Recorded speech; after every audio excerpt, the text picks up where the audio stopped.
Welcome to another scenario presentation from Noorcon. Are you looking for a cutting-edge mixed reality application that can be used for training? Look no further than our latest demo. In this demo, we are going to provide you with another illustration on how to use more complex objects in a scene for a mixed reality application. The purpose of this demo is to illustrate how to use complex physics, visual effects, and complex mechanics that drive the turret behavior. This type of mixed reality can be deployed for target practice.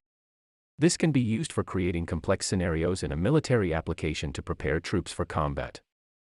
Local law enforcement units can also benefit greatly by going through different scenarios.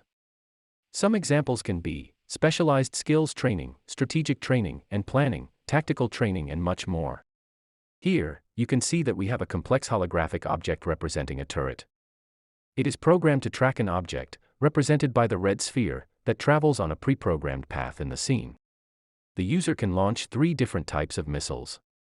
The first missile type is a representation of an unguided missile. Once it is launched, it will follow a linear trajectory.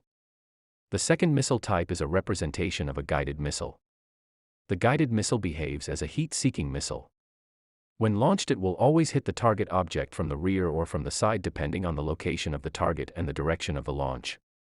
The third missile type is a representation of a smart missile, where it will predict the trajectory of the target and try to intervene its path.